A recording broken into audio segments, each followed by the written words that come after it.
네, 패턴 용문법 2, 우리 이제 10번째 강의 시작해 볼게요. 저번 시간에 이어서 수동태에 들어가게 될 거거든요. 우리 수동태라는 거는 기본적인 형태가 어떻게 된다 그랬었냐면, 수동태는 이제 비동사 플러스 PP 이렇게 쓰인다고 했었고요.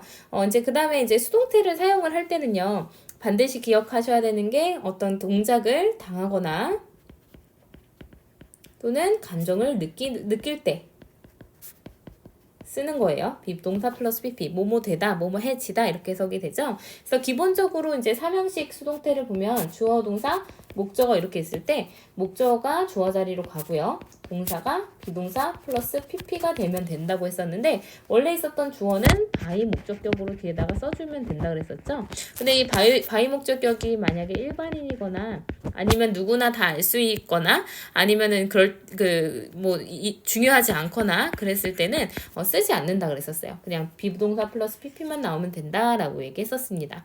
자, 근데 우리가 수동태가 방금 선생님이 얘기했지만 비동사 플러스 PP라고 얘기를 했거든요. 그래서 비동사 플러스 PP에서 이제 친구들이 주의해야 되는 게 이 비동사의 형태예요. 그래서 이 비동사에 이제 비동사가 과거인지 현재인지 미래인지도 잘 따져 보셔야 돼요.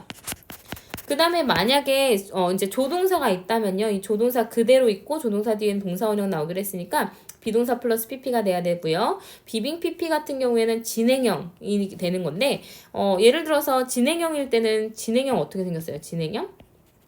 B 플러스 ing 이렇게 생겼죠. 그리고 수동태 어떻게 생겼다 그랬었죠? 비동사 플러스 PP라고 했어요. 여기 가운데 있는 이것만 더해주면 두 개 진행 수동태가 써질 수 있거든요. 그래서 생긴 게 비빙 PP가 됩니다. 그리고 이제 뭐 조동사가 있을 때는 조동사 뒤에다가 바로 BPP 쓰면 되고요. 자, 그러면 이제 예문으로 한번 보면요. He will invent the car 했으니까 그는 이제 발명할 거야 자동차를 이렇게 됐을 때 얘를 이제 바꿔주면 the car이라는 목적어가 주어 자리 들어가서 the car이 되고요. 그 다음에 will invent를 will이라는 조동사는 그대로 써주고 비동사 플러스 pp를 쓰자는 거예요. 그래서 자동차는 will be invented by him 그에 의해서 언제 발명될 것입니다. 그래서 조동사 플러스 동사 원형 어떻게 된다고요? 다시 한번 보면 조동사 플러스 동사 원형을 수동태로 바꾸면 조동사 그대로 써주고 비동사 플러스 PP 이렇게 쓰인다는 거예요.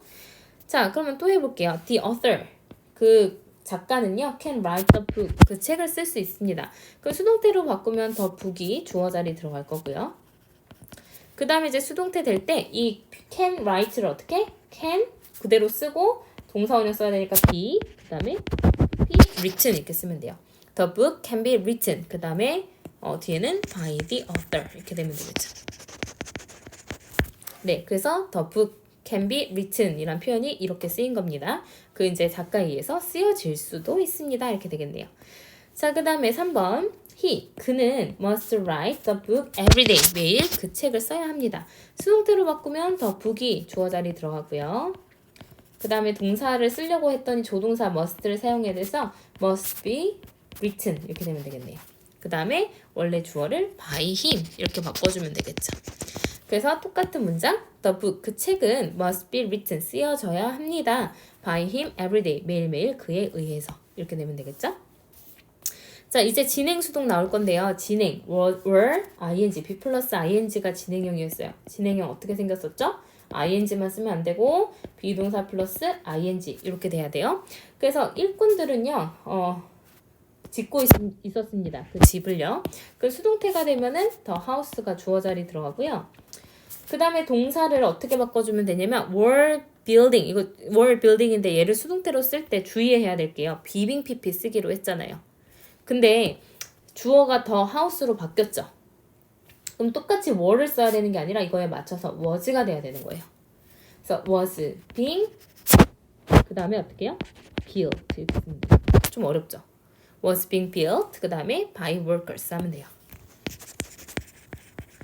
그래서 여기 옆에 보시면 the house 다음에 얘가 단수 주어로 바뀌었어요. 다시 목적어가 주어 자리로 나가면서 그래서 was 됐고 was ing는 진행형이고 비동사 플러스 pp는 수동태가 되는 거죠.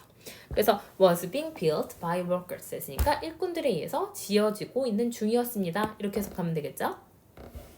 5번은 이제 수동태부터 보세요. The house, 그 집은 is being built 해서 지어지고 있습니다. by workers 해서 일꾼들에 의해서요. 그래서 얘도 똑같아요. 이제 workers are building the house. 바뀐 거는 이제 were building이라는 과거 진행에서 are building이라는 현재 진행으로 바뀌었다는 건데 만드는 방법은 똑같겠죠. The house 주어 자리 들어가고요. 그 다음에 마찬가지 are 쓰면 안 되고 the house가 주어니까 is being built가 돼야 되겠죠. 그 다음에 by workers 이렇게 쓰면 돼요. 그래서 집은 지어지고 있습니다. 일꾼들에 의해서요. 자, 6번 마지막이에요. My sister, 내 여동생이 was baking the cake, 케이크를 굽고 있는 중입니다. 그럼 얘는 이제 the cake가 다시 주어 자리로 가서 네, the cake가 이제 주어 자리로 가게 되고요. 그 다음에 이제 was baking이니까 과거 시제 was. 그 다음에 being 진행형 써줬고요. 수동태여야 되니까 baked로 바뀌었어요. was being baked by my sister 이렇게 되면 되겠죠. 그래서 그 케이크는 여기 보세요. was being baked 만들어지고 있습니다. be being pp 진행 수동이에요. 그래서 계속 나오고 있으니까 반복하는 거예요. 그래서 이 케이크는 내 여동생에 의해서 구워지고 있었습니다. 이렇게 해석하면 되겠죠. 네, 그래서 이제 다시요. 조동사의 수동태일 때는 조동사 다음에 비동사 플러스 pp. 진행형일 때는 어떻게 해요? be being pp. be being pp. 이거 시제, 그러니까 형태 어떻게 생겼는지 잘 보시고 주어가 만약에 바뀌었다면 뒤에 있는 동사 수일치 주의하셔야 돼요. 네, 수고하셨습니다.